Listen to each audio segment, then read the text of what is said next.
The person who is missing is Jennifer's own daughter, who is 13 years old. And Stephan is Jennifer's 37-year-old boyfriend. If I understood the timeline correct, the videos and pictures are from 2 years before. She was 13 in this moment. So 2 years prior, she would have been 11. You don't know how long you've been talking to the authorities. How long? What is she doing to her knee, this freak? What is she doing? It's just my nervous tick. Where's my daughter? Eventually, Jennifer gets tired of saying no. That's how Maddie's sleepovers with Stephan start. With her own mother, Jennifer, encouraging them to go upstairs to the guest bedroom for a sleepover. I sent them to sleep upstairs in the guest bedroom so that I could get a good night's sleep. It was the mom's idea and encouraged them. That also makes me now wonder, why the f is there tissues here? They take his phone, they look, and they recover some files. He put his camera under her door. Now the police are more intrigued. They dig deeper into his phone. About 1,700 images and videos of Maddie's, as well as pictures and videos of Stephan and Maddie. Kill him, eliminate him.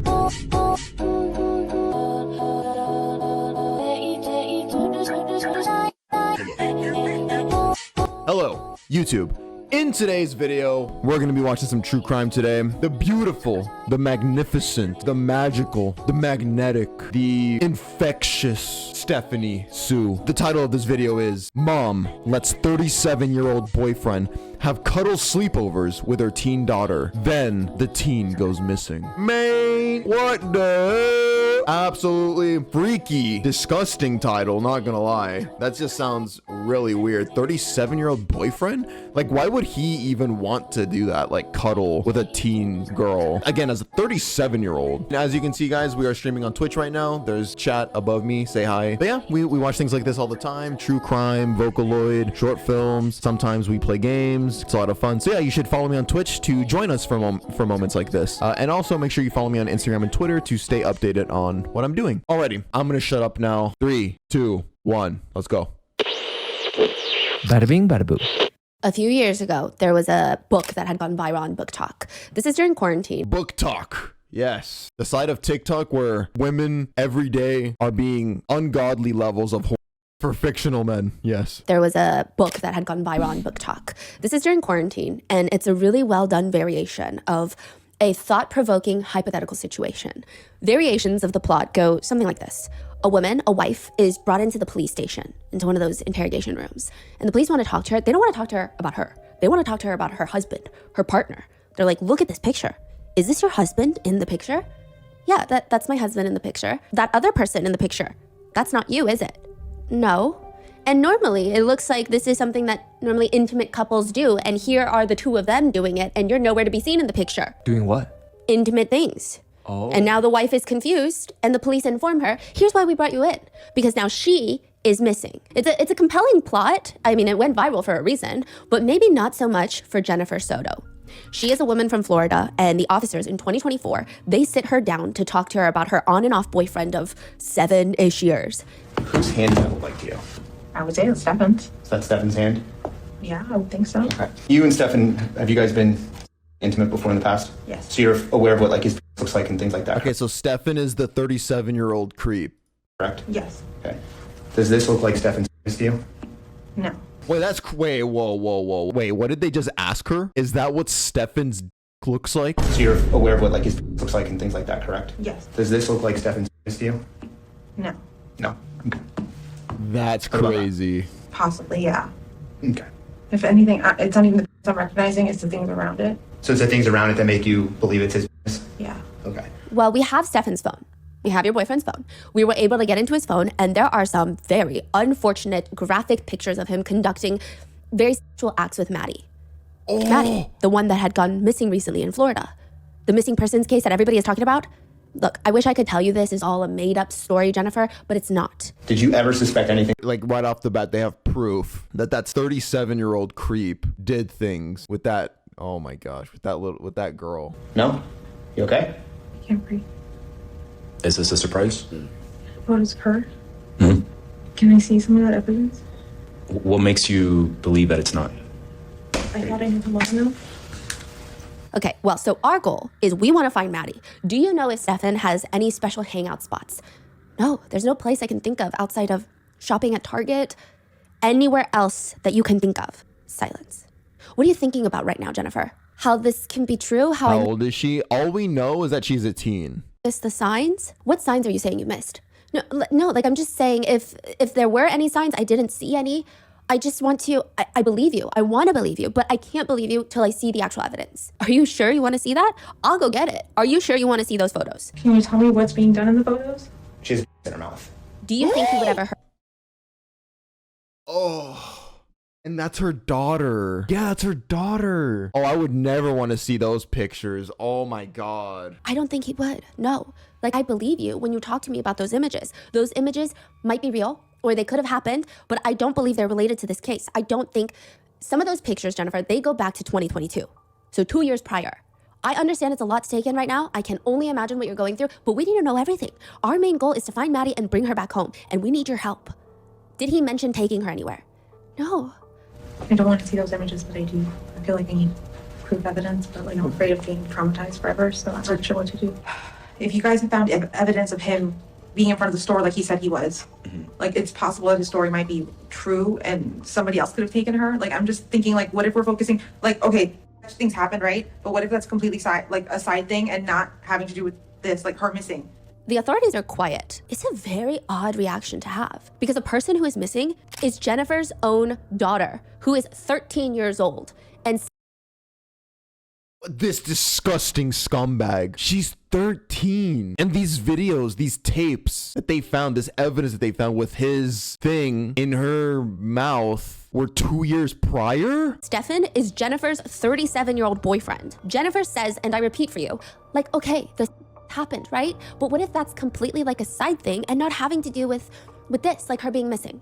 I believe he did this stuff, but I don't believe he had done anything evil to her. This is the case of Madeline Soto. If I understood the timeline correct, the videos and pictures are from 2 years before. She was 13 in this moment. So 2 years prior, she would have been 11. How can you look at that and, oh God, I don't even want to get in. I don't even want to describe. Today's case involves heavy themes of CSAM, CA, CSA, SA, and potential familial incest. There are quite a few mentions of those themes throughout this entire episode, and this is just part one. So if this is too much, please take a break, get some air. We'll see you in the next one.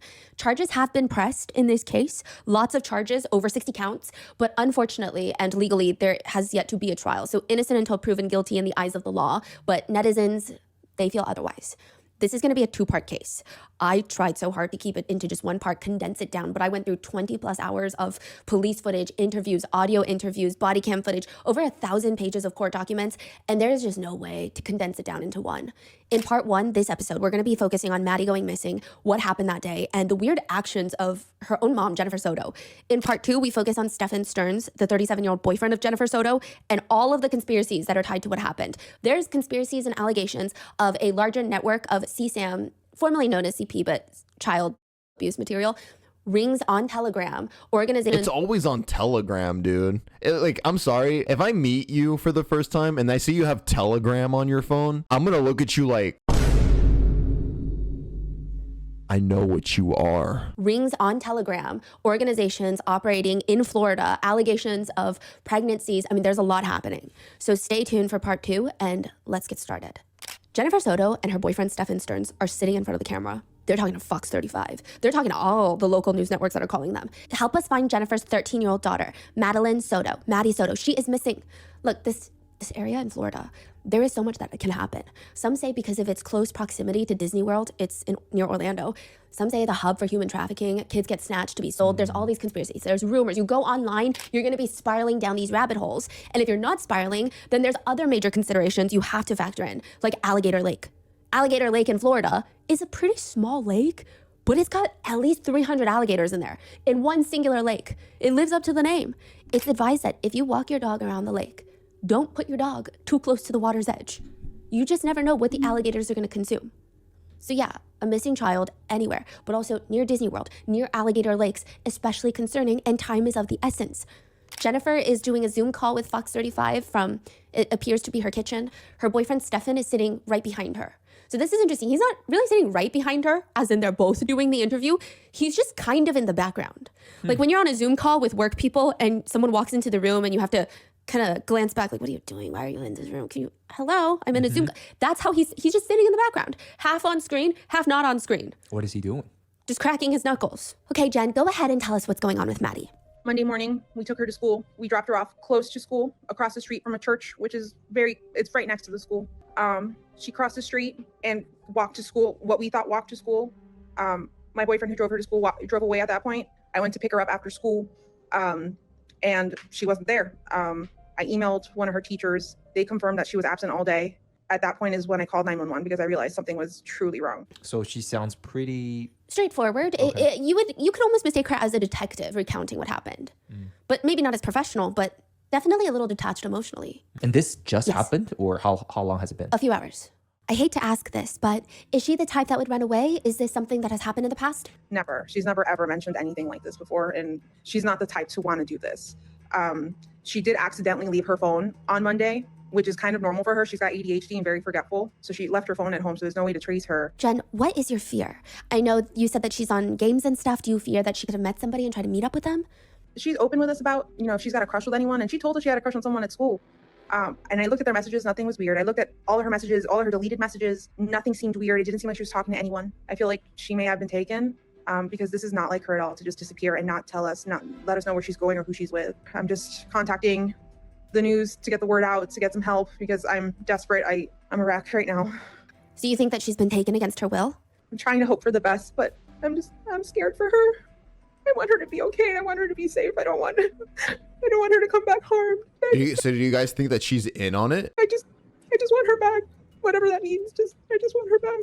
Are you going to go out there and search or look? Are you sticking by the I just want to phone? know if she's bullshitting. I'm staying at home, staying by the phone, hoping she just appears. I know my entire family's out looking. They've all spread a bunch of flyers. I've had people contact me that they've gone to the international airport to spread flyers, to Amtrak, to Greyhound. You mentioned ADHD. Was there anything else maybe mentally going on that you knew of? She does suffer from anxiety, and once upon a time she was diagnosed with autism. We had her reevaluated a few months ago actually, and they told us no, she didn't have autism, but she did have some autistic traits. She did have ADHD, some autistic traits, but not autism. It's very weird.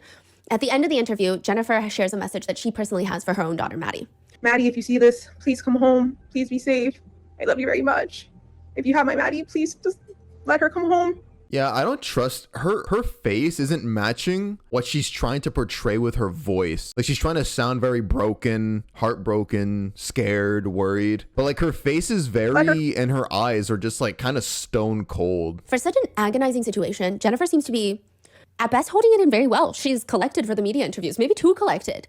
In another interview with WFTV Channel 9 News, this time the news station comes to her house to interview her. They set up a camera, and Jennifer is sitting there with a black hoodie on. She is almost vibrating. Think of your phone on a wood table on silent mode. Someone is calling you. It's just vibrating throughout the entirety of the interview. At first, I thought she was shaking, or the camera is shaking because of how consistent the vibrating is.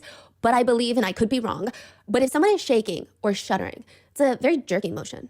It varies in severity. Like, sometimes it's a big jerk or a small shiver, or you're shaking and then you stop shaking, or you try to calm your nerves. But it is a pretty consistent, intense vibrating, which leads me to believe she is shaking her leg throughout the entirety of the video.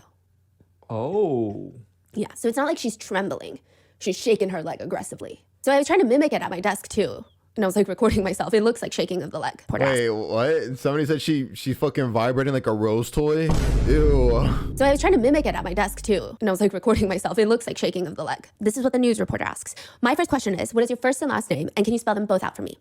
Jennifer, Jennifer, Soto, Soto. Mother. Jennifer, tell me how you're feeling right now. I feel like I can't breathe. All I keep thinking about is, where is she?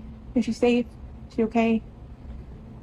But we're all a wreck. My entire family is a mess. She recounts very quickly that Maddie was dropped off at her school by her partner, Stephan, so Jennifer's boyfriend, well, very close to the school. She says across the street, it's basically right next to the school, but she never made it to the school, was absent, vanished. But in the middle of her explaining, this is interesting. You know those grand clocks that chime every hour? Mm-hmm. This is, I guess, a cuter, goofier version. So Jennifer works at Disney. It sounds like a Disney clock. It's like, yoo-hoo, yoo-hoo. And it keeps going, and Jennifer stops. She pauses, closes her eyes, and she smiles. She opens her eyes and looks at it like, oh, this is so embarrassing, and then smiles again. That should be it. Sorry. And then she takes a deep breath and continues with her story. The reporter asks, is this normal behavior? Not at all, no. She, from time to time, she will leave her cell phone at home accidentally, and that's actually what happened yesterday. So this is the next day. She left her phone at home, she went to school, and that happens from time to time. She has ADHD, but there's no way to track her because now I have, well, now the detectives have her phone, but this is not normal behavior, no. What are you thinking about right now? In my heart, I feel like somebody took her. This isn't like her to just pick up and run away. It's very ironic that she works at Disney too. Like, you think, you know, working at Disney, kids are safe around them. But no, I mean, what she gives off to me right now is that she knew what was going on, but just didn't care. I know as a mother, a lot is going on in your brain, so much. To bring her back home, what have law enforcement told you that you're able to share? I mean, that they're doing the best they can. They've had detectives come out, interview us. They took a piece of her clothing for the canine dog to see if they can sniff her out. I'm not sure when that's being done. We've looked everywhere we could have thought, and anywhere she would have been. She would have known to wait for me at the school. Is there anything you think our viewers would need to know about the way you're feeling, the way the family's feeling for Madeline? We are desperate for any answers, anything that you can do to help. I'm here for it. Just please, if you see my daughter, just please bring her home. I just hope you're okay, Maddie. I hope you're safe. Wow. Oscar-worthy performance. I like how she tries to like look at the camera to kind of make it more powerful. Because usually you look at the camera when you're about to deliver a very impactful message. And then she just gives you this very monotone, non-energetic voice. I hope you're safe. Come home. Please. Like, what the fuck? I don't know. Okay, I can go back and forth. If I try to convince myself that she looks worried, but she just looks a little uneasy. Her eyes look dead. Now, you know, why are so many news stations interviewing them? She reached out to them the night that Maddie went missing to get the news out there, the word out there. And this time around, for this news station, Stephan Stearns also does an interview. He's got a black hoodie on, a full beard, and a baseball cap that's put on backwards. His eyes are really red. He's clearly, at least visually, he seems more emotional than Jennifer does. It's not a contest, but he seems somewhat distraught to the point where the reporter starts. You seem emotional. Explain to us what happened. So this is the creep. This is the disgusting scumbag. I dropped her off. Everything looked fine when I drove away. It's the last time we saw her. What were the conversations that y'all had in the car when you dropped her off? Not much. She was asleep for most of the way. Told her have a good day at school when she got out. I love her. She said, thanks, love you too. That was it. And so where do you think she could possibly be? I mean, this isn't, as I was told, this isn't normal behavior. It's not normal behavior. She's not the type that would just run off. We don't know where she could be. We're scared. We just want her home. Are you, in a sense, blaming yourself? It's hard not to. Why? I dropped her off early. I could have waited longer. She looked okay. She was walking towards the school when I saw her. It was like any other day, so I went on with my day. It's just weird. Something that's a little bit of a red flag on both of their parts. I can see some people maybe make the argument that the mom is doing a terrible job acting, like she's not playing it up enough. And then the boyfriend, again, remember that, the boyfriend, not the actual father, it's like he's doing too much. The mom should have more of a connection to the child. Meanwhile, you, to be that strongly like crying in tears, I'm not saying to not feel at fault or to not feel regretful to have done what he did that day, but it's almost like he's doing too much given that he's not related. Because again, this is Jennifer's biological daughter, not Stephan's biological daughter. So you could imagine there might be some relationship turmoil. Yeah. She's been very, a lot stronger than me. She's been holding it together really well. And but it just keeps coming in waves. Just the reality keeps hitting. We don't know where she is. We don't know if she's safe. Stephan says he even went out with the cops to search for her. And was her body language off when you dropped her off at school? Happy. She had a happy weekend. She just turned 13. She had her 13th birthday party Sunday, and this was Monday that she goes missing. She was happy that we were all together here. And she's just very happy. She's just a kid, she's very man. Sweet. She's a very sweet girl. She brings a lot of joy to us. Literally just a kid. Just not knowing. So the unknown is killing you. Yeah, it's like our whole world is upside down. And not feeling her presence here is... I'm sorry. Shut the fuck. I'm sorry. Remember, I want y'all to like still be angry at this fucking idiot. This dude that's crying so hard going, oh, I'm sorry, give me a minute. He took pictures of his dick in her mouth. Little ass kid. Fuck you, bro. What do you want our viewers to know when they see this? She's a sweetheart. She's a very sweet, kind girl. It's a living nightmare. They started off like any other. You know, I just want to wake up. We just get hit with waves of the reality, just it's setting in. So it got dark last night. We started falling apart because we knew it wasn't going to come to an end. And now we're going on 24 hours, it's still nothing. Conflicting reports here and there, people say they see this or that. None of it's conclusive and none of it's helpful. We just want our baby girl back. When these interviews are posted, I will say, we as netizens do seem to have, collectively, conspiracy-tinted glasses these days. A lot of people were just spreading the word in the local area, but some netizens were confused, especially on TikTok. And there were fights, people saying, how dare you question people? How dare you question the poor grieving family? And there were arguments. Like day one, people are arguing? Yes. Wow. I would say a smaller minority of people were pointing out weird things. I think a lot of people were thinking it, they just couldn't say it. So a lot of people were saying it in, she looks like maybe she's still processing a lot of the shock. But the more opinionated comments read, mom seems very calm and shaking seems more of like a nervous thing. Nervous about something rather than upset that her daughter is missing. Another one reads, this doesn't feel right. I'm getting bad vibes from the mom. I know everyone reacts differently, but the mom doesn't even seem upset. Others focus on the fact that Jennifer mentions that she did not attend her daughter's birthday party. So in the Fox 35 interview that I kind of shortened, she's like, oh yeah, I couldn't go because I was working. And the comment reads, how does a mother miss her own child's birthday? For 13 years, you've known to take this day off now or celebrate it when you're not working, because Sunday is not Maddie's actual birthday. It's just the day of her party. I could never miss my kids' birthday parties. That's a comment, not me, I don't have kids. One comment reads, did he say she was a happy kid? Is that what the boyfriend just said, was? She was very happy. She was a happy kid. Other comments read, if my daughter was missing, I would not be able to give interviews like this. I would not be able to talk without breaking down. I would not be able to sleep, nor eat, nor talk, or be driving. You gotta remember, important detail. It's not like these interviewers just showed up just because they wanted to. Like, hey, we heard you lost a kid. Let us interview you. The mom reached out to these people to come interview them. Very, very important detail. I think the mother is actually smiling in the interview.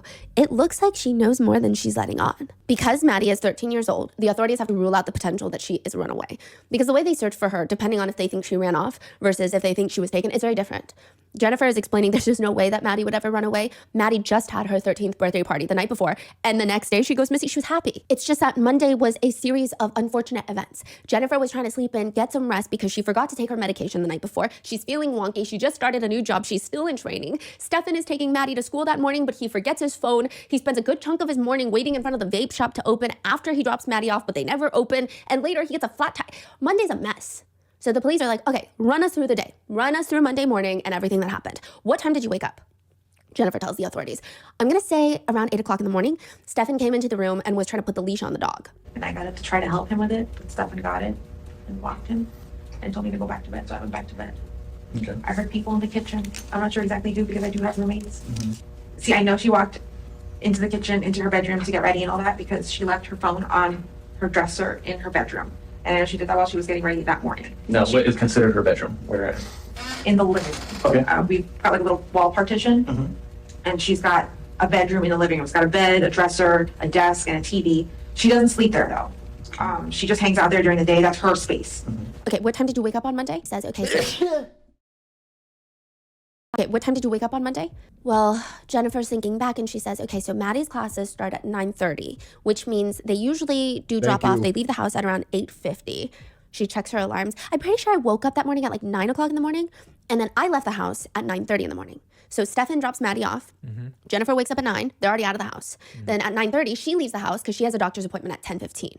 And it took a while. They did the blood work. I think I got home somewhere around 11:15. But when she gets back home, Stephan is there. And the two of them just spend like an hour catching up about their mornings. And she says Stephan was filling her in on how the two of them had left early to go to school. Maddie had woken up early and he decides, let's go to McDonald's. And that was the plan. Jennifer knew this was the plan, that he was going to take her to McDonald's, grab breakfast. And Jennifer says, but on his way to school, she was very sleepy and wanted to sleep in the car. She said that she did not want to go to McDonald's. She just wanted to be dropped off. And he let me know that he had left his phone at home because I had called him multiple times and he hadn't picked up. He left his phone at home by accident, went to the vape shop after dropping Maddie off, but they didn't open for some time. So he waited for quite a while in front of the vape shop, but they still didn't open, so he finally gave up and came home.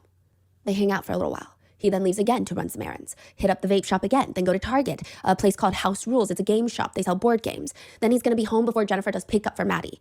Or at least that is the plan, but he gets a flat tire on the way back, so Jennifer goes to pick up Maddie by herself. So what time do you leave the house to go? 2:30. 2:30? And she gets out at 4. It takes me about 20 minutes to get to school and then I wait about an hour and 10 minutes. Why does she go so early? She likes to be at the front of the line. So if you know school pickup in America, you gotta wait in line. There's like a parade of cars. I see.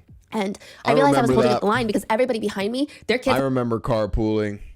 Shit sucks. had gotten in their car and they needed to get out of the line. But because I was first in line, I was holding up the line. So after that, I'm gonna say at about 4:10, She waits about 15 minutes. She feels like she can't wait any longer. Maybe Maddie didn't know that Jennifer was picking her up, so she took a side door out of the school and started walking home. Jennifer puts her car in drive, starts heading along the path that Maddie normally takes when she does have to walk home. She spends another 30 minutes waiting to see if Maddie is going to be seen walking, and nothing. Maddie is nowhere. This is when Jennifer starts freaking out. She calls Maddie, and she's like, Maddie left her phone at home. I have her phone in the car with me, so I can't even call her. Okay, that's fine. She calls Maddie's best friend, who tells her, Mrs. Soto, Maddie never came to school today. What do you mean? She never made it to any of her classes, any of her periods, nothing? Jennifer tells the officer, at this point, I started to panic because I knew something was wrong. I emailed one of her teachers. A few of her teachers actually, well, one of them responded to me. He said she didn't make it at all. Is it common for her to not have her phone? Yeah, she's got ADHD. She's super forgetful. She doesn't even realize that she's in the shower for a whole hour. She loses track of time. She's very forgetful. That day, a missing persons report is filed for Maddie, a day after her birthday party, and actually 4 days after her actual birthday, when she turned 13. The incident report reads, February 26, 2023, at approximately 8 a.m., Jennifer observed and last saw Maddie getting dressed for school. Stephan Stearns takes Maddie to school, dropping her off near the intersection of Town Loop Boulevard and Hunters Park Lane at approximately 8:30 a.m. The official written statement that Jennifer writes by hand for the police is, today around 8 a.m. I saw Maddie getting ready for school. I'm not sure what time they departed. Stephan Stearns took her to school and dropped her off close to the school at around 8:30 to 8:45 a.m. She never made it to school. I went to pick her up at around 4 p.m. to pick her up and she never came out. I searched the area, went to my mother's office to look for Maddie and could not find her. Have you ever had those moments? You meet someone and they smile at you, but the smile feels like their lips are smiling, but their eyes are laser sharp, just digging into you. And then throughout the day, they say these really weird things or like tiny little micro expressions, and you just get a bad feeling about them. But when you try to explain it to someone, I thought he was creepy. He kept saying, you look really, really good today. Okay, maybe they're just trying to be nice. Weird motherfucker. And by the way, just like every time I see that guy's face, knowing what he did, and then how he tried to cry in that interview, I want to hurt him. Disgusting freak. And then he's complimenting the little girl on how she looks. Again, mind you, she's 13, maybe 12, maybe 11 during a lot of these flashbacks that we're having right now. So yeah, even more disgusting. I thought he was creepy. He kept saying, you look really, really good today. Okay, maybe they're just trying to be nice to you. No, but it's the way that they were smirking, like they didn't, like they meant something else. Maybe they were being sarcastic. It was weird. You're probably thinking too deep into it. What's wrong with you?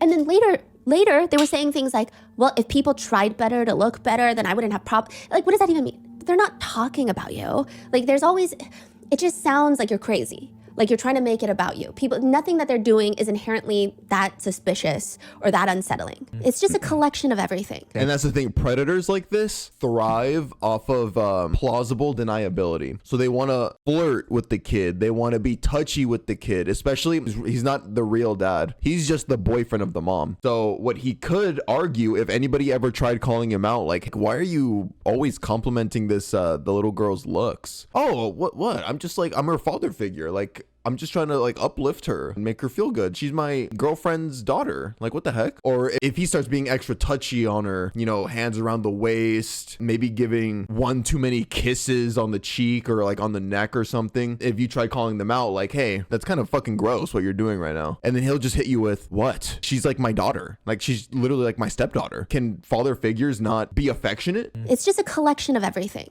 You're saying like there's some people this action is just off? Yeah, and then makes you feel off. And you try to tell your friend about it and they're like, you're thinking into it. They're just being nice. They're not talking about you. Not everything is about you. You're being weird. Okay. And you're like, no, I don't know how to explain this. But all of it combined, you don't have a good feeling about it. And that is how this case feels to the authorities. First, I mean, the setup of the house, it's a 4-bedroom house.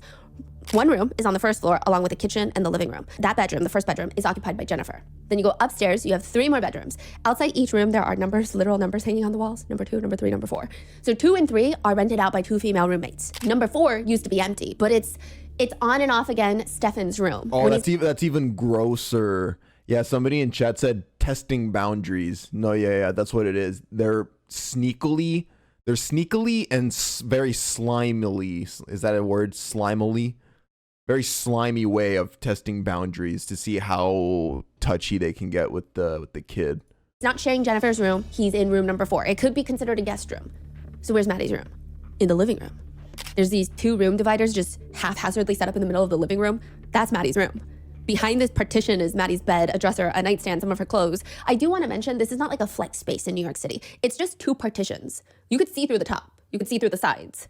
It's not at all private, which I'm sure is pretty important to the development of a 13-year-old girl. It's kind of strange. It's odd, especially when you consider the fact that room number 4 was relatively empty most of the time. So why not just use it as Maddie's room? And side note, this whole house is owned by Jennifer's dad. He rents it out to everybody, including his own daughter. So I believe he collects rent money from Jennifer every single month. But even more the reason that Jennifer could make that Maddie's room number 4. It just seems odd that Maddie doesn't get to have her own room. It's weird. It's like living in a 2-bedroom apartment with you and your child, but instead of giving the child the other bedroom, you leave it as a guest room for your boyfriend whenever he wants to use it. One of the more seasoned detectives takes one look at the Fox 35 News segment, and he says, it's not sincere. I mean, looking at that video one time, Jennifer's cries don't feel sincere. He says he's unsure why though. The thing that he's learned is sometimes people struggle to show real emotion when they're aware of what the truth is. Even when another officer is interviewing her, she's explaining how Stephan went to the vape shop that morning. And these are like all the odd small things. She says after he dropped Maddie off, he goes to the vape shop. Do you want the name of the vape shop? The officer is like, yeah, I mean, if you have it off the top of your head, but I'm sure we're going to talk again soon and we'll have more questions. No, I'm just saying because that might be helpful if you guys, want to see like surveillance or anything.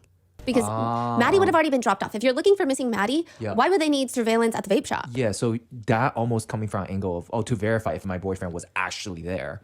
So it's like covering for the boyfriend. Like if you want to check on my boyfriend, then go check the, Yeah, Meanwhile, we're searching. So the girlfriend was definitely knowledgeable that this weird relationship was happening. I can't wait to like get to the bottom of that. Like, how was the mom okay with this? For Maddie. And that is time of the essence. Why would you want the police to waste their time looking at vape shop CCTV when I'd be like, can you check every single camera near the school, near the drop-off point, not the vape shop? Who cares about the vape shop? Yeah. In another interrogation with an officer, Jennifer talks about how Maddie hates being alone. She says, even now, I hope she's not alone. I mean, or I don't know. I hope she's being taken care of or she's safe. I don't know. Just kind of a weird statement. And there are just other small, strange little moments that make the officers go, what is going on? They just pause. For example, when the officers want to go pick up an article of clothing that Maddie has worn that has her scent for the dogs to track, Stephan offers, what about a pillow she likes to sleep on? Jennifer looks at him. Yeah, but you slept on that pillow this morning. Oh, that's right. I snuggled with her pillow. It's just kind of strange verbiage. Yeah. Like, I guess if you were taking a power nap before going back out to search and you just used a random pillow, but it's a little weird. It's like a dog snuggling with their owner's pillow. Then another officer asks Jennifer, so let me ask you this. Where all have you looked for Maddie? I've been staying at home just in case she comes home. Okay. I don't know. I see a lot of netizens being like, that's weird. And personally, I think it's weird too. If someone needs to be home just to make sure my 13-year-old child that I don't have comes home, it should be like the lowest on the totem pole person. Yeah. Like just someone in the family, stay home. Yeah. And then everybody else needs to be out searching.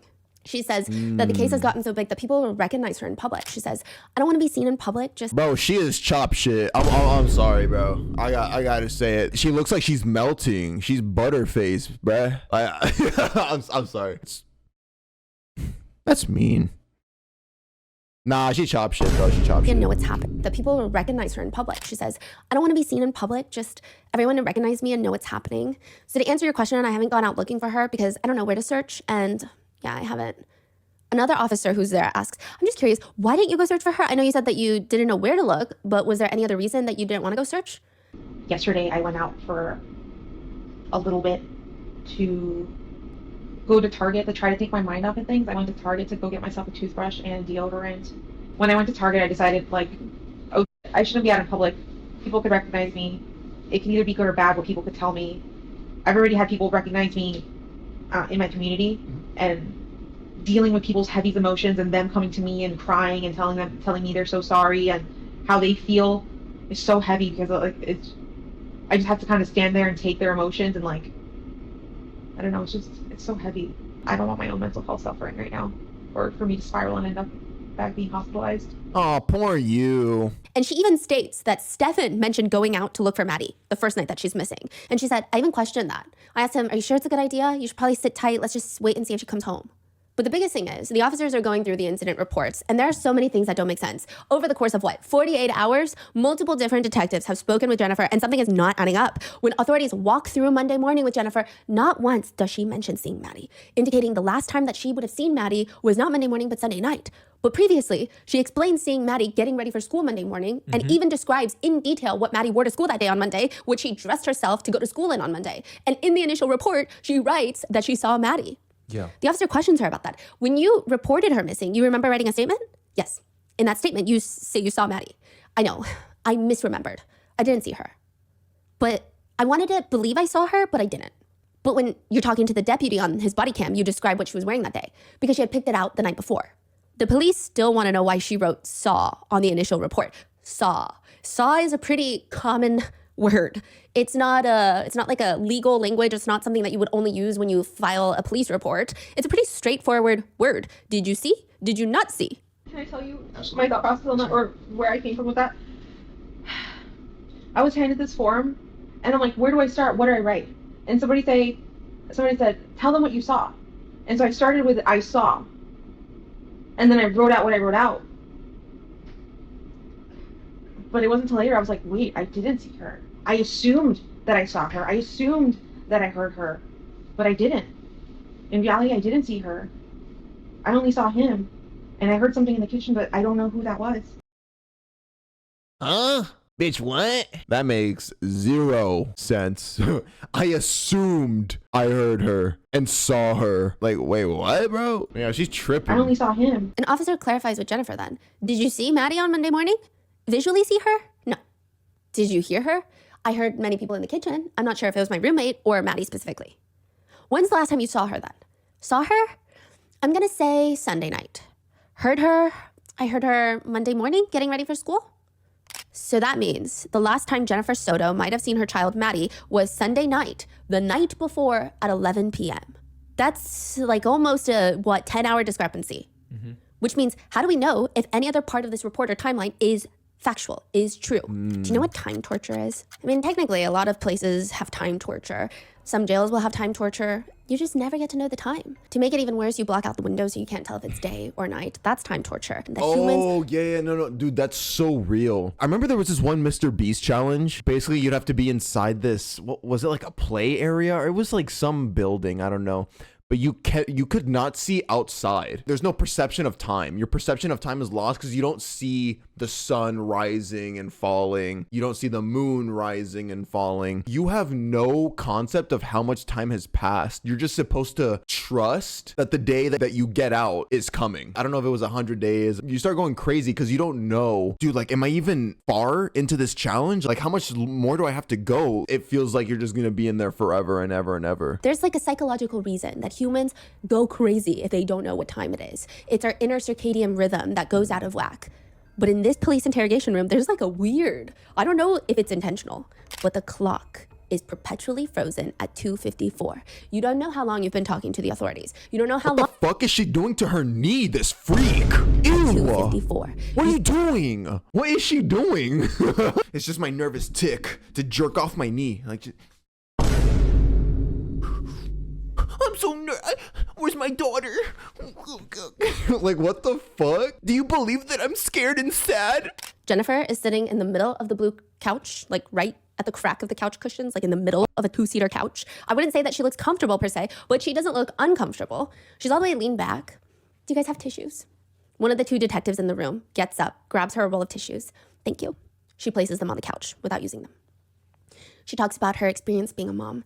I was hyper vigilant as hell, you know, as a mom, because I was like, never trust a man, never trust anyone, not even my dad, right? Like, never trust anyone. I grew up being told, never trust a man. My mom put that in my body, never trust a man. I even had a rule for the longest time. Yeah, never trust a man, but yes, let a man also continuously essay my 13-year-old daughter. Yes, perfect logic. I even had a rule for the longest time. Maddie would want sleepovers, and I would be like, no, absolutely not, because I have no control, and something could really happen, and I was very vigilant. No sleepovers, no nothing for a very long time, for years. Me being super paranoid, not to trust anyone, I just wanted to make sure nothing was happening and that I was missing something. But according to Jennifer, Maddie would always ask if she could have a sleepover because she wanted to watch movies and eat snacks. Eventually, Jennifer gets tired of saying no, and you know what? She thinks it would be nice to have Maddie do sleepovers so that Jennifer could get a good night's rest because they sleep in the same bed all the time, right? That's how Maddie's sleepovers, quote, sleepovers, that's what Jennifer calls them. That's how Maddie's sleepovers with Stephan start. With her own mother, Jennifer, encouraging them to go upstairs to the guest bedroom for a sleepover. The night before Maddie goes missing was a sleepover.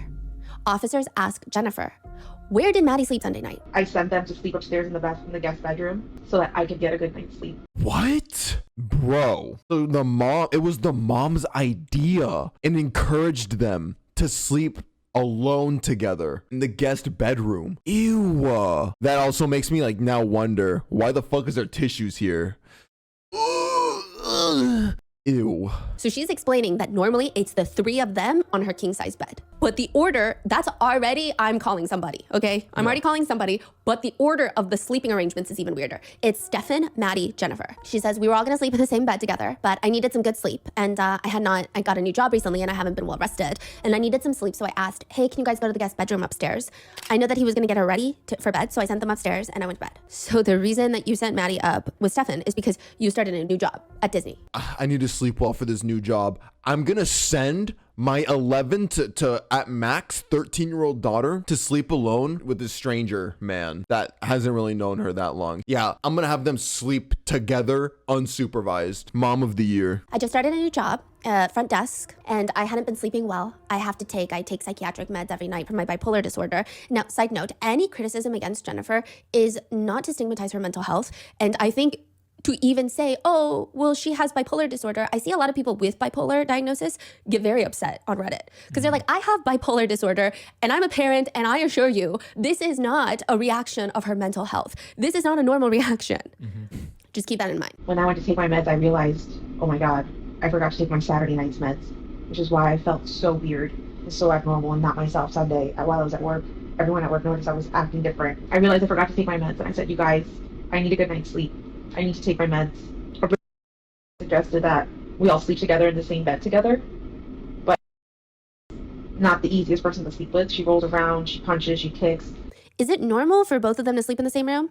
Sometimes when I really need a good night's sleep, I'll send them upstairs. But also a lot of times we will all sleep together in the king size bed, all three of us. Or sometimes Stephan will go upstairs, Maddie and I will sleep in our bed alone. It just really depends on what's going on, you know, that night with our schedules and what we're doing. So this is when the police just found out about this crazy sleeping arrangement. Yes. And the police are like, what the Oh, Yeah, everybody, dude. Like even the police upon hearing that were like, y'all are weird as fuck. so she talked to multiple officers and every single time, personally, I think she hesitates every time she brings it up. She tries to make it sound, this is my personal opinion, she tries to make it sound as normal and natural as possible. But I feel like she always has this let me explain type of feeling to her statements. And every single time, all the officers are like, wait, let me get this straight. What are you talking about right now?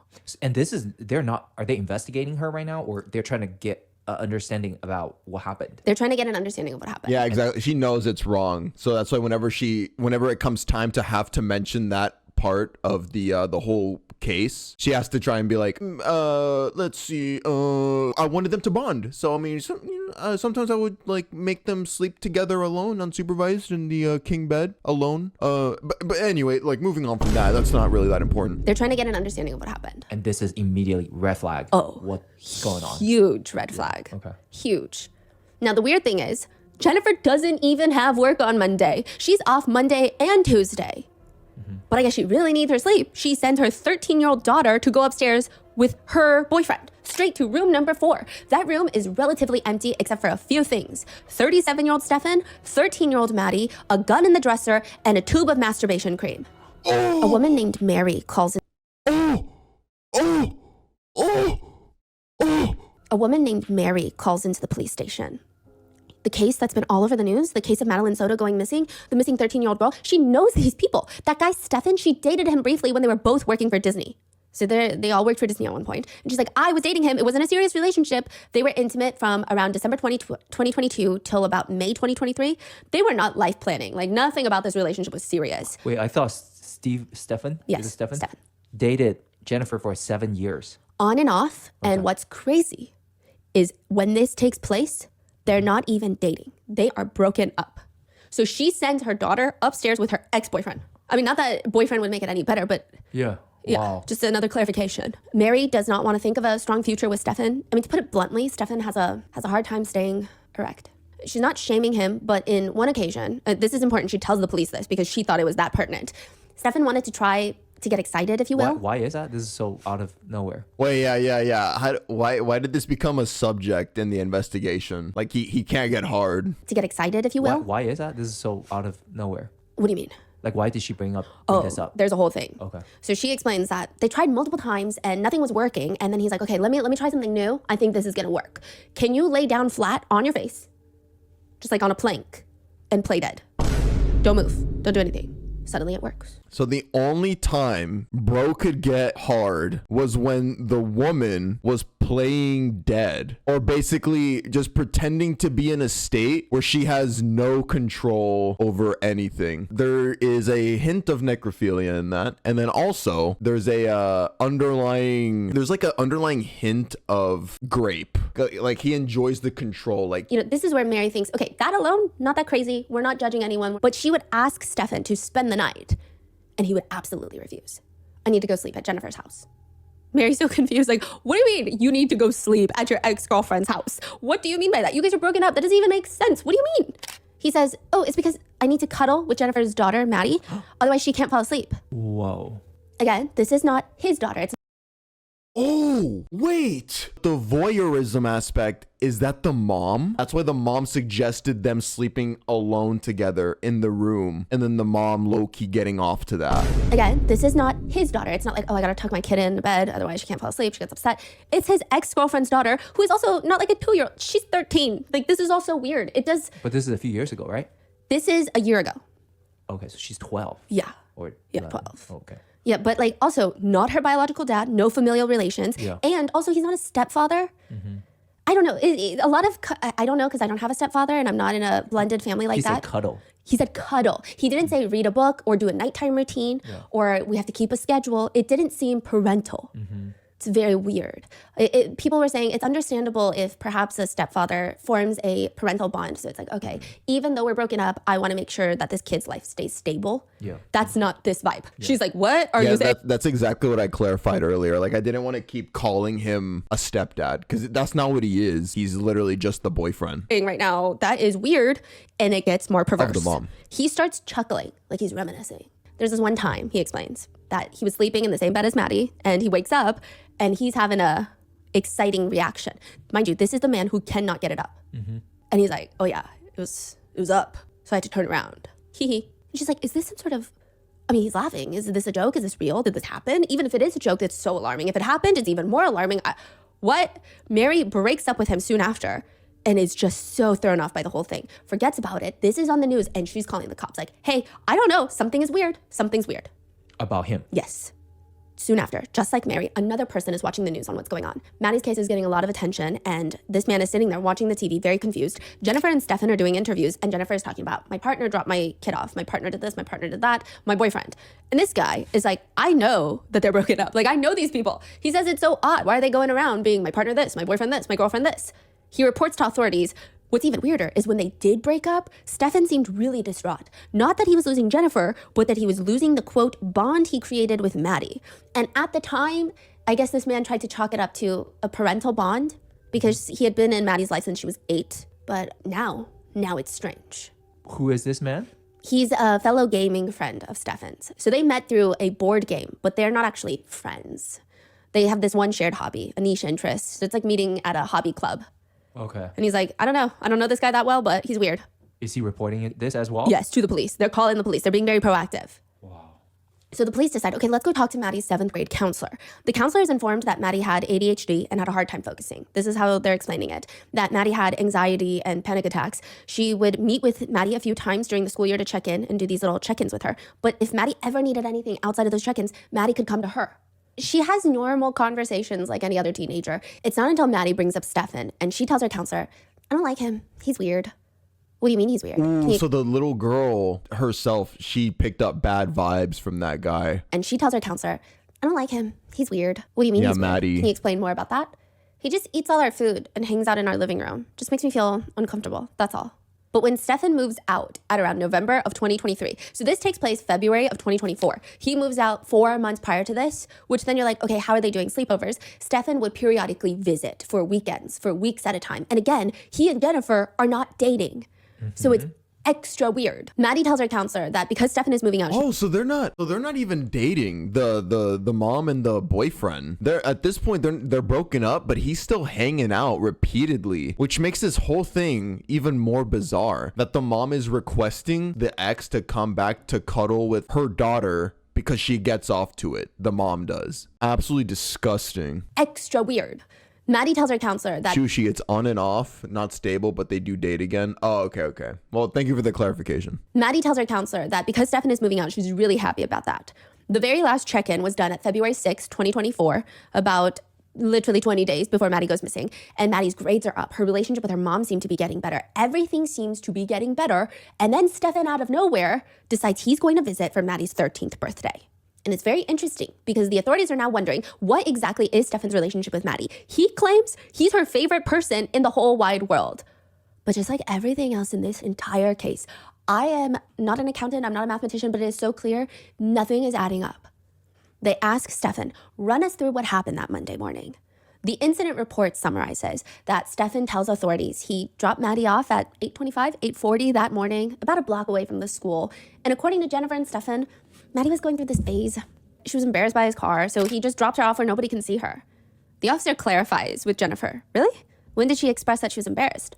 Multiple times. Anytime we've been like, I think Stephan might take you to school or he might pick you up, she goes, can you pick me up far away? Can you leave me here? I don't want to be seen. I don't want to be seen.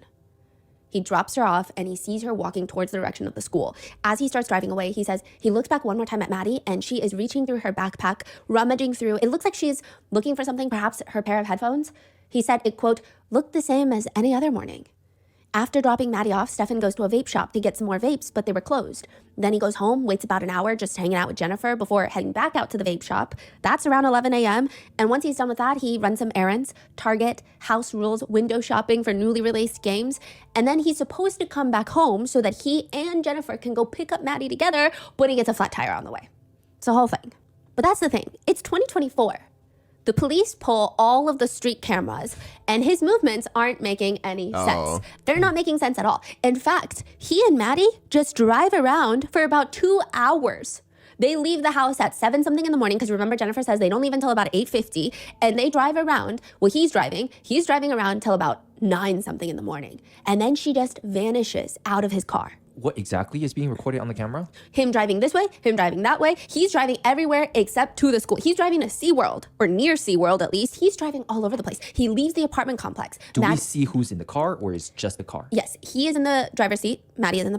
I'm gonna go ahead and guess. So he took her everywhere but school. Do you guys think they were just doing weird shit? Or maybe it was like almost like a date that he took her on or something. I don't know. Driving around. The security officer says that morning he left, right?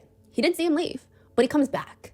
He comes back and he says, oh, my little key fob is not working to open the gate to the complex. And the security officer notices a girl in the passenger seat in a green hoodie sleeping. So then the security cameras track him. He comes back to the complex to trash something. Inside the trash can, they go through the dumpsters. Authorities find a white trash bag. Oddly, everything inside is covered in gray paint. It's like someone poured a canister of paint in there. They find a black Hawaiian print backpack and one singular white crock. Maddie's size. Inside the backpack is Maddie's school laptop with her name on there. This is Maddie's backpack. Why would Stephan throw away Maddie's backpack with her school laptop, especially if he is on his way to drop her off at school that morning? Ooh. Wow. They also find the flat tire from Stephan's car.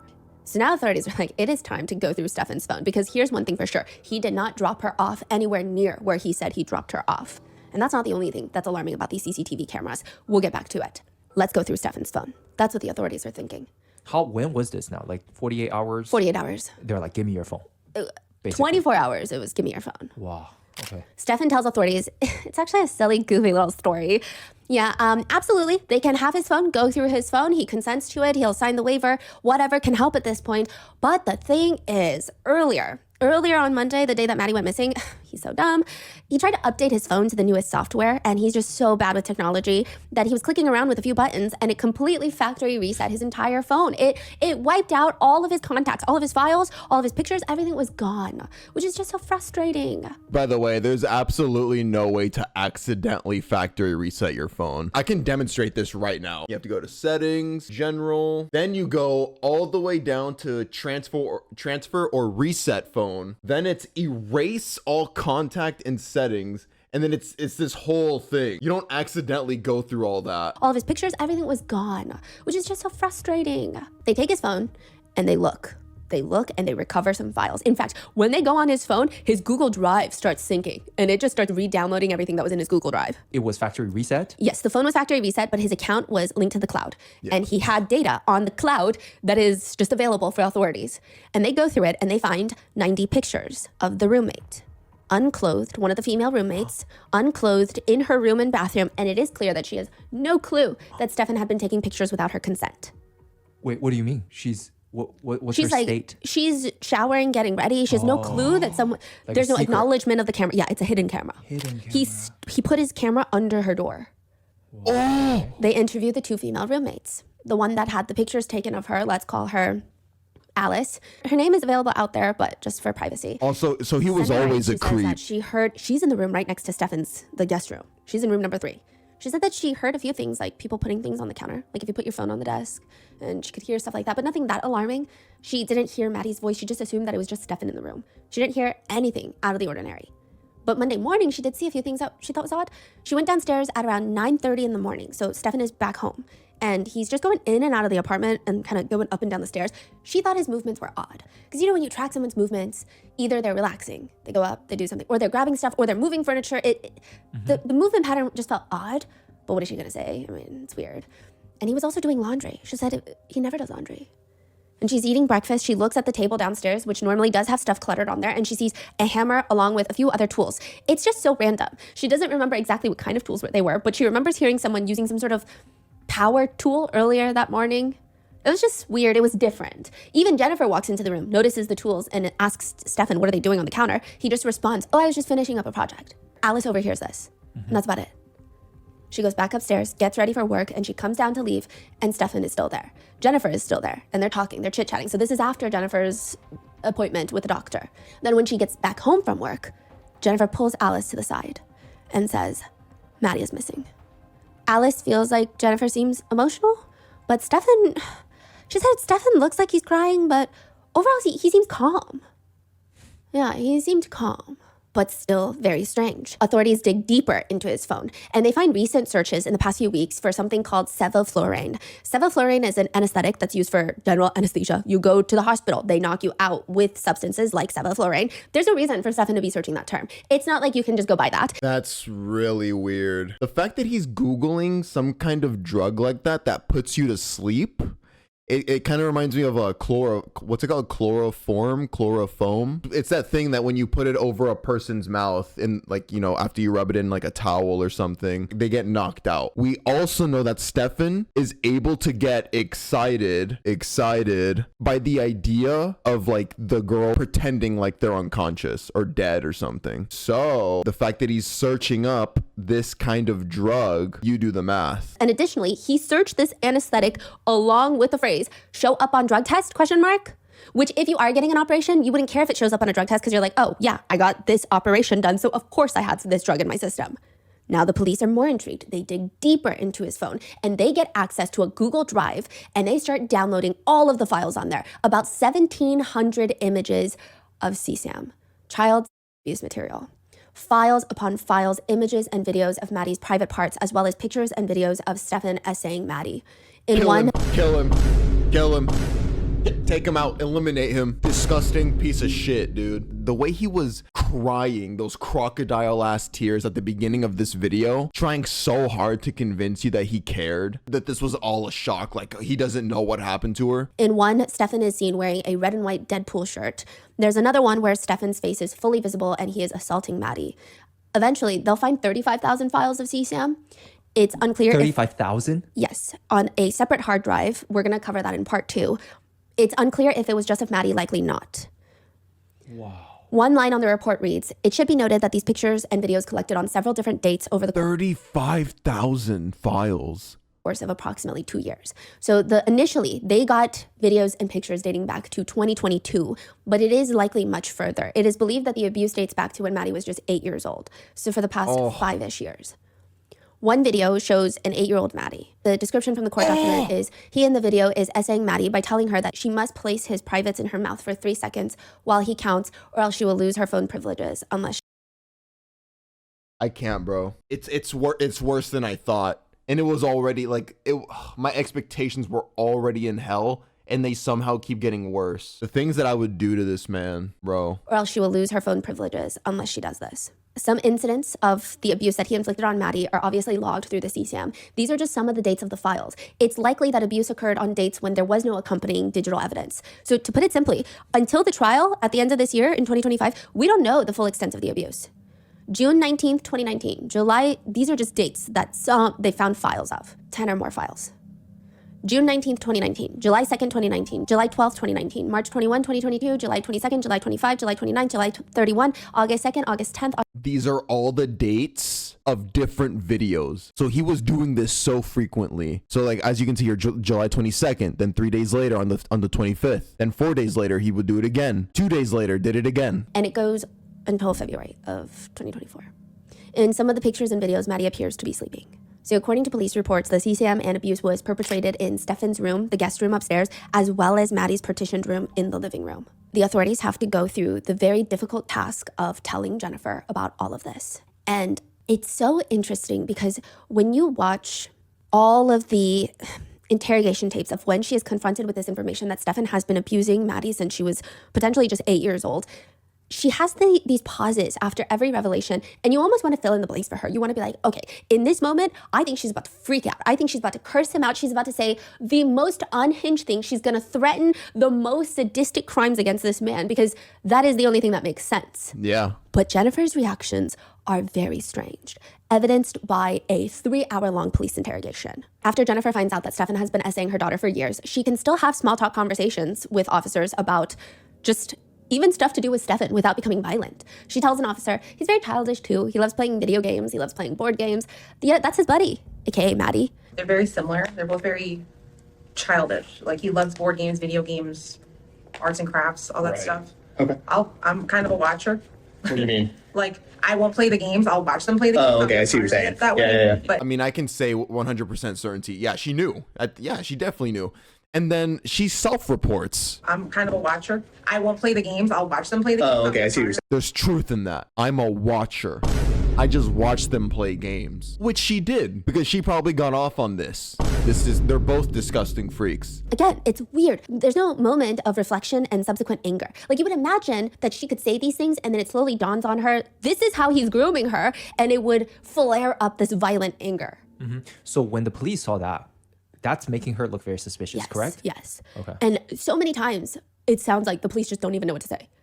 There's so many times they just go quiet because they're like, I'm trying to build rapport with you and I'm trying to make you feel like I'm not judging you so you'll open up more. But it's to the point where, what can I really say to that? Really, like truly. Right. What can I say? It's not that sick piece of like, I should have known I thought he was finding common hobbies with my daughter for the sake of our family. Eliminate both of them. There's nothing. Just, they were best buds. The officer asks, have they gotten less close as she's become a teenager? No, if anything, closer ever since he moved away. Somehow 5 minutes later, she also has the mental capacity and emotional space to giggle about Disney. She says, my sister used to be a character performer as well. She had to quit because she kept getting Donald Duck and his butt was really heavy and it kept hurting her back. This is a few days after Maddie is missing and she realizes that she has been abused for years. When she's straight up told by an officer that their sleeping arrangements are weird, she says, originally the plan was we were all gonna sleep together in my bed, you know? And she talks about how strict she used to be about sleepovers. And the officer says, that is even weird because she was saying Maddie would always ask for sleepovers with Stephan and I would say no because that's like a firm rule that I have. And the officer tells her the fact that you even have that rule is weird. Like I have a 4-year-old kid and I'm never like, oh, my next girlfriend, here's a rule, you're never sleeping with my kid. It's usually just something that doesn't happen. Like you don't set like that should go without saying. A rule. Why do you need to set a rule for things that just are not in the realm of possibility? Jennifer continues that Maddie would sleep in the middle of the bed when the three of them would share the bed. And the officer asks, did you ever wake up and find them cuddling or find them closer than you thought they should be? They would snuggle, yeah. Okay. But we all snuggle. I didn't think that was abnormal. What is snuggling to you? Because to me, snuggling, spooning, big spoon, little spoon. He would lay down like this and she would be right here in the nook. Literally how couples snuggle. Yeah, again, look, hold on. He would lay down like this and she would be right here in his. Like while watching TV, for example, that is so weird. Mind you, you can't even make the argument, hey, it's just my daughter. Like we're just close. Like what the hell? It's your on and off girlfriend's daughter that you're not even that connected to. Literally how couples snuggle. What kinds of clothes do you guys sleep in? Stephan would sleep in his t-shirt and boxers. Sometimes he would have pants on. Okay, so they would snuggle, sometimes him being in his boxers. You would wake up and she'd be In in his the nook of his arm, boxers? essentially in a cuddling position. And you never found that weird? Okay. There are two moments in the interview that Jennifer shows the most emotion. The first being when the detective asks for her date of birth, and she says March 2nd. This interview takes place March 1st, and she starts breaking down and says, this is gonna be the worst birthday ever. Wow. Maddie went missing 4 days after her birthday. Birthday's tomorrow. Right. Today's the first. I didn't even know. Secondly, the detective says, now listen to the wording, it's very interesting. You know your daughter has been victimized for a long time, right? So prior to this, for the past hour or so, they've been discussing Stephan essaying Maddie. So this is not the first time in the conversation that it's being brought up. And every other time, she's like somewhat emotional, not really. She's just like, I know, it's crazy, I know. The detective continues, now you know that your daughter has been victimized for a long time, right? Under your roof, with you home most likely, because you said you're always home. I can tell you today, we are still downloading his Google Drives. We are still going through his social media, his cloud-based servers and everything else. We can now piece back her victimization. She showed more emotion about her having a crappy birthday than about her daughter. I'm not gonna even repeat what happened to her daughter, but yeah. In your house, under your care, to 2020. So when I ask, they've woken up cuddling, did you find things suspicious? Do you have an open relationship? Has he talked to you? Has he made inappropriate statements? It's almost like cheating, right? Have you ever been cheated on? Okay, somebody can only cheat on somebody for so long until they f up, or something comes out, or somebody says something. We're looking at a minimum of 3.5 years that this has been going on, where I'm sure you guys are active. This is where Jennifer Soto starts breaking down.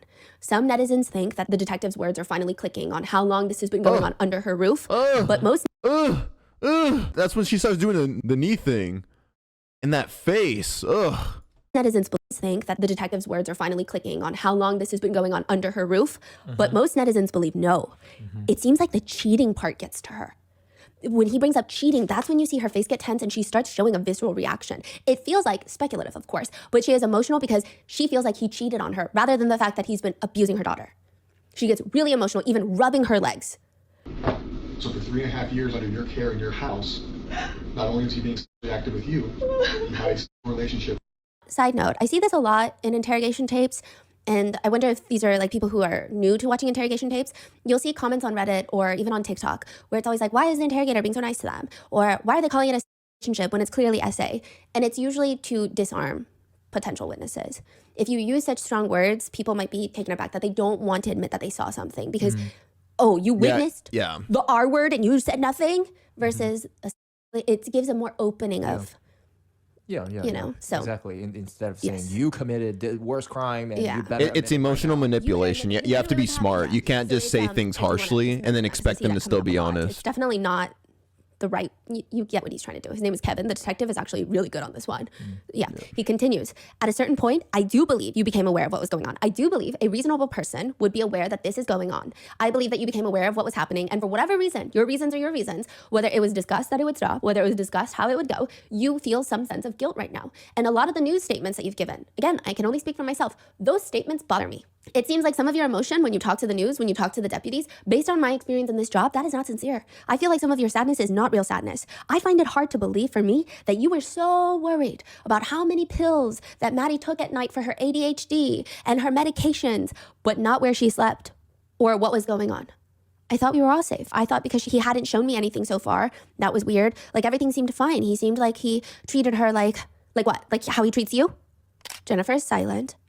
Her body rolls back and she starts sobbing again. And she says, that's so disgusting. The officer is like, yeah, he treated her like how he treated you, which is crazy because you guys are dating. Yeah. So Did she say that's so disgusting? Yes. Some netizens have interpreted it as this is the moment it's hitting her that her daughter is essayed. But I don't think so because she goes right back to her weird ways. No. Others are... I think what we're seeing right now, she's just very narcissistic. So we saw it first with the birthday. Like, oh, I'm going to spend my birthday here. Like, this is the worst birthday ever. And then two, she's kind of like almost taking it as she's being cheated on. Anything that can be interpreted as an attack on her value as a woman hurts her more than hearing about how her daughter has been violated. So it's like she's just very narcissistic. Saying it feels like she has an emotional sore spot of getting cheated on and not the fact that her daughter is being abused. It's weird. See, Stephanie just gets me, bro. Like me and Stephanie. It's so fucking disgusting. Detective Kevin, he asks Jennifer if let's run through this hypothetical situation because it's been days that Maddie has been missing. The authorities believe Maddie is dead. They're just telling her. Let's say she has been killed. Let's say she's passed. What do you think has happened? And I'm going to say this, like I say in so many videos, if an investigator asks you what you think happened, they think you happened. 192 seems to me like the easiest place he could have dumped her or like figured out where to put her. She's saying, I think he dumped her body in Northport. That's where he's from, 2.5 hours away. Wait, so earlier at the beginning of the video, you're saying that, oh, they may have done things, but I don't think he killed her. Yes. At this point, you're saying she has became more of, oh, if he did it and he probably dumped her there. No. She's like being forced into these hypotheticals because the authorities are like, how do you not think so? Let's just walk it through. Let's act like he's responsible. Then what? What do you think he did? And she's like, dumped her in Northport. Dumped. She uses the word dumped. The authorities don't ask her, do you think he dumped your daughter's body? Where do you think he dumped her body? They don't use that verbiage. It's actually pretty callous, especially if, this is a grieving mother. She uses the word. Kevin just lays it down for Jennifer, saying, you haven't convinced me that you're still not protecting Stephan. I got all these people out here searching. I haven't seen my own kid in days because I'm looking for Maddie. Can you believe that? I can't go home and see my kid because you're protecting Stephan. You have not shown me one bit that you prioritize Maddie over Stephan, and that sucks. I don't care anymore about Stephan. Anymore? Because we're being assholes, right? Because I'm not being nice. But up until a few days ago, it was okay that she was being abused, right? It was no big deal. No, it wasn't okay. I saw that and I was in shock. I don't know what to believe. I didn't know what to believe. How do you not know what to believe? You believe it now because we showed you pictures of it. You can't deny it anymore. He was abusing her. Dead or alive, she's missing. Her body is out there.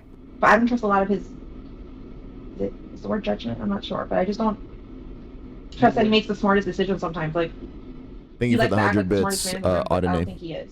Which is so odd. If you don't trust his judgment, you trust him around your daughter? Okay, forget the realm of abuse on a safety level. I would never trust my nieces with someone that I personally don't think has good judgment because I'm like, they're going to trip and fall. They're going to get hit by a car because they're not watching them. But the detective catches something else. I'm sorry. You said, I let him do what he does. What do you mean by that? Just if he wants to get up and go to the store, I'll ask him where you're going, but I won't stop him. I just let him go on his way. I just let him do what he wants to do. She's asked again, what do you think happened? Authorities are trying to get her to understand that they believe that Maddie is likely dead by this point and that she has not been taken. Whatever happened, Stephan most likely 1,000% knows and is involved, and maybe even Jennifer knows as well. That's what they're trying to figure out. So what do you think happened? Could it be possible that he drugged her? Could he have choked her? I just don't know how you kill someone and don't leave a mess or don't leave evidence or... Jennifer talks a lot about being anxious. She talks about her medications nonstop with every single investigator on this case. Everyone's mental health works very uniquely, even with the same disorders. She talks about anxiety. Her body language is fascinating. If I were ever put in a situation where I have to brainstorm a devastating end of the world hypothetical situation where the stakes are high, a family member is in danger, my body language, I would imagine, I'm doubled over, I'm in a fetal position, I'm like freaking out. Something is happening. She's like leaned back all the way on the couch. Her hands are... that's, you know what? That's really true. I'm going to play kind of like armchair psychologist right now. If I'm ever in deep thought, my body language usually when I'm thinking really hard and serious is like, hunched over like this, like really engaged, like my hands crossed over. My body language is very much forward. She's closed off. Body language 101. Like if you close yourself off the way that she's doing with her legs crossed, you're creating like a subconscious barrier between you and the other person. And then also she's leaned back, just chilling. She continues to say things like dump her, stash the body. She keeps referring to her daughter as the body, saying things like he stashed the body, then came back. I feel like he stashed the body at that time. How could you move a body or move something in daytime and not be seen? I feel like he went back to check, to make sure he did a good job, or to move the body again. She also brings up if the body was near her at all at any point, she probably would have smelled something. Again, this is crazy. This is her daughter. Yeah. The officers grill her for a long time, trying to get her to tell them where Maddie could be if Jennifer has to take a good guess. She says, again, maybe in Northport. I can see him stashing the body somewhere around Northport. She says, but I don't want to say anything and lead you guys to Northport and do a search and nothing's there. We're going to go everywhere. Okay, well, I just know that you guys are looking at me for details, but I don't want to send you on a wild goose chase. Riddle me this. If your loved one is missing, would you not want the police to turn over every stone and check under everybody's porches and look under every single person's sock drawer in the tri-state area? She says, if I were him and... No, yeah, why would you want to eliminate ahead of time places where they should check? No, check everywhere, bro. I would want them to look. It's just the whole interrogation or interview is very bizarre. Jennifer is asked about what she and Stephan spoke about after he dropped her off, and she does this twice. She says, he discussed having to reset his phone even though he didn't want to. Or no, not reset his phone. He discussed needing to update his phone because he's been avoiding it for so long. I said, just do it, stop avoiding it, just do it. He started the update, and through the update, he's like, oh my God, I don't know what button I pressed, but I just factory erased my entire phone. And I said, that was stupid. How did you manage to do that? He goes, I don't know, I wasn't paying attention, and I just clicked the button and it happened. And I said, okay, that's unfortunate. Wait, did she admit that she knew he was doing this to the daughter this whole time? No. Or She claims she had no clue. Yeah. And then once she finds out, she says, okay, fine, quote, the happened, but I don't think he has anything to do with her disappearance. Did he tell you that he meant to reset his phone? No, he didn't tell me. He acted like and said it was an accident. You don't find that odd? Of course I find that odd. That's suspicious as hell. Then later in the interview, she says it again. That Monday after Stephan drops Maddie off at school, he's so normal. She says he was sitting on the computer chair chatting away with me, talking about resetting his phone, not resetting his phone, updating his phone. She keeps slipping up on that. It's interesting. Talking about not resetting his phone, updating his phone. Additionally, because not only did Stephan reset his phone that So she afternoon, keeps catching herself constantly saying resetting, and then correcting herself, being like, oh, I mean, updating. It's like she's trying to remember the lie. Additionally, because not only did Stephan reset his phone that afternoon, but later that night. So after the first night of searching for Maddie, he reset his phone once more at midnight. So he did it twice. He factory resets his phone twice. But again, she says, I guess I'm stupid and gullible and very trustworthy, but I didn't think he would be the type to do something like this. Earlier in the interview, though, she mentions that Stephan always lies to his parents. He steals from his parents, which, by the way, his parents are a big part of this case now. They've been doing interviews, and we're going to go over that in part 2. He lies to his parents, steals from his parents, is always manipulating his parents. When detectives confront her, like, what do you mean you just trusted him and never thought he would do something like that when you have said nothing positive about his character? You say he has bad judgment, blah, blah, blah. And then you say, oh, well, I trusted him. What made you trust him? It doesn't make sense. She just argues, well, yeah, lying to them, his parents, yes, but lying to me? I never thought he would do that. The police questioned why she didn't grill Stephan more about that day of dropping off Maddie, because she just claims, she was like, oh, did you drop her off? He's like, yeah. She just runs with it. Even if Stephan is biologically Maddie's father, this is something that you see a lot in cases where parents start blaming each other. They start grilling each other. Like, why weren't you doing this? What you could have looked, you could have done this. It becomes a whole thing. She was just like, oh, you dropped her off? You were the last person. Yeah, to see she's her? way too easygoing with She claims everything. that she trusted him and that she was medicated. She's spewing all of this, and the detective shuts her down.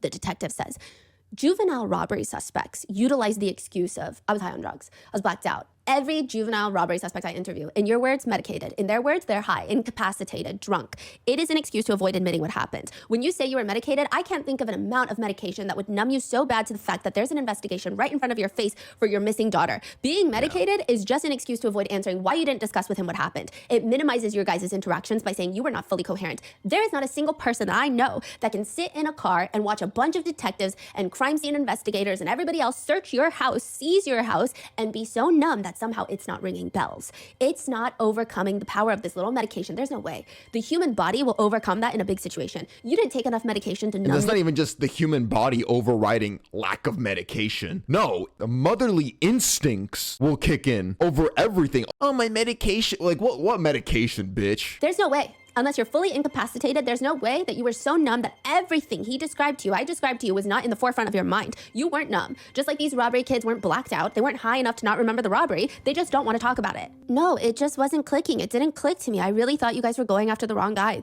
that you guys were wasting time, that the real suspect is out there. She has these moments throughout the multiple hours-long interrogation that have me staring at her through my peripherals, just side-eyeing her, because she tells officers, I ugly cried on the way home, but I ugly cried on the way home, and I went straight home. She talks a lot, but she doesn't show it. She just had to say, I ugly cried. It's almost like she's trying so hard to convince them of like how much it affected her when she hasn't shown a single shred of that being the case during this entire interview. The only times during this interrogation, that she's shown emotion was when having a crappy birthday and the husband cheating on her, basically, with the daughter. what a strange random thing to say.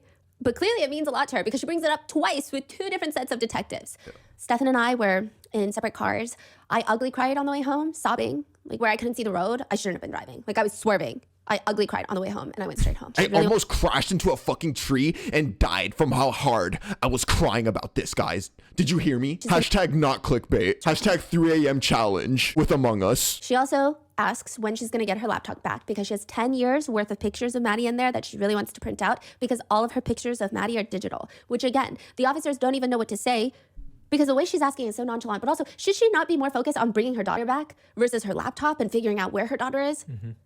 Aside from the obvious in-your-face reasons that one might have a distaste for Jennifer Soto, there are certain things that she does when she's questioned by the police that, and this could be me absolutely losing my mind after listening to 20 plus hours of footage and going through so many court documents, be that as it may, Jennifer was making me pull my hair out. Every single time authorities ask her a question, she hits him with a, I want to say. Additionally, she has this very bizarre tendency to respond to questions with, I want to say, or I'm gonna say. What time did you wake up? I want to say 9. Just say 9. Just say 9. Did you see her? I'm gonna say I didn't see her. Just say you didn't see her. Stephanie is also fed up with this bitch. My skull was turning into a bowl of neuro pudding just listening to her. Do I need to calm down? Yes. Am I going to calm down? No, because she just keeps engaging in so much small talk for someone whose daughter is not only missing, but whose daughter she just found out has been victimized for perhaps half of her daughter's life. She will be on the way to the police station and small talking with officers about how she briefly lived in New York City and hated the subway commutes. She says, worked in the office, partied that night. That was exhausting, honestly. I did not like it. I just like going home and going to sleep. Her daughter is missing. But full transparency, the reason I think I truly dislike her is after finding out that Stephan has been essaying her daughter, documenting the entire crime over the years under her roof, and clearly the police believe that he is involved in her disappearance, Jennifer disagrees and she says, quote, That was my biggest fear, is that she was being trafficked. I didn't think that she would actually be dead. Maddie was being trafficked in her own home, essentially. When it's a complete stranger, it's thinking, but when it's your boyfriend, it's stuff. And what does self-proclaimed hypervigilant mother Jennifer do once she finds out that Stephan has been abusing her daughter? She sends a text message to Stephan's father. Get Stephan a lawyer now. Moreover, after she gets out of the police station, she goes to meet up with Stephan's dad, and he says, I'm expecting her to just blow up, start beating the shit out of me, scratching me, chew my ass out. None of that.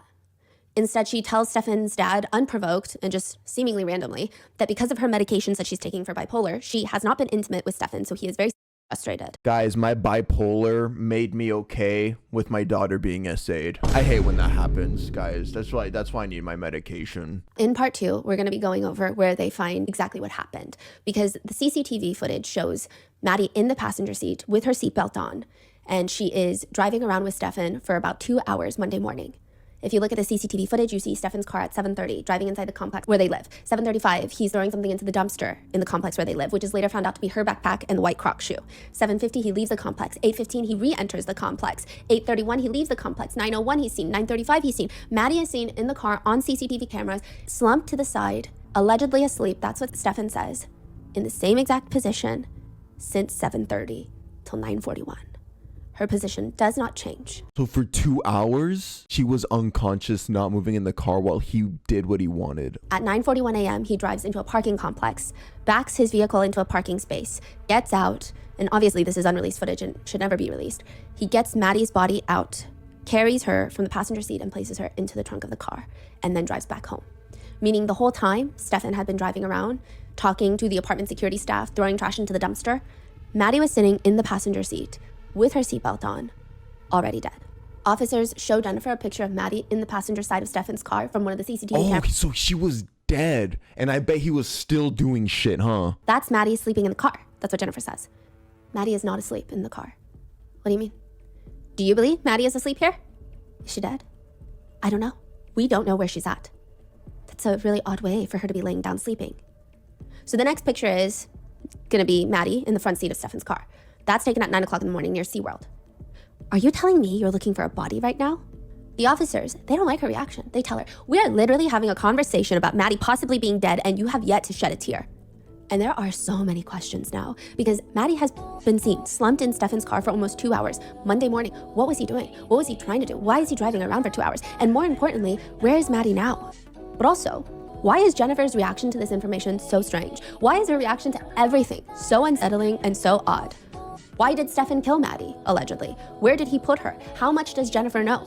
In part 2, we will go through more of Jennifer's inconsistent interviews, as well as Stephan's entire interrogation, jailhouse phone calls to his parents, and who he's befriended in jail because they're not good people, as well as more evidence against Stephan. We'll also go through Jennifer's interview after Maddie's body is found, and after Stephan is charged with capital murder. That interview, Jennifer receives derivative immunity. And we will talk about what that means in part 2. Wait, low key, I want to watch part 2. Not today, but is this it right here? Dude, no, yeah, absolutely disgusting. And yeah, like that's very valid. That's a very like valid suspicion on the cops' part. Like we just told you that we're no longer looking for a missing girl. We're looking for her body. And she doesn't cry. Again, the only times she's ever shown actual tears was things concerning her, the mom. And then the way that she keeps trying to use an illness like bipolar disorder as a shield, as a crutch to offset responsibility. I don't know. Like it's stupid. And then she expects the investigators to buy any of that. And the good thing is the investigators aren't buying any of this bullshit. But yeah, just so many inconsistencies in the story. No, hell yeah. I mean, that's a video. Disgusting case. Both these quote-unquote caregivers need to be locked up. Thank you so much for watching, YouTube. Sorry you had to sit through that disgusting video with me. Honestly, let me know if you want to watch part 2. I low-key want to watch part 2, and I will see you guys in the next one. Peace.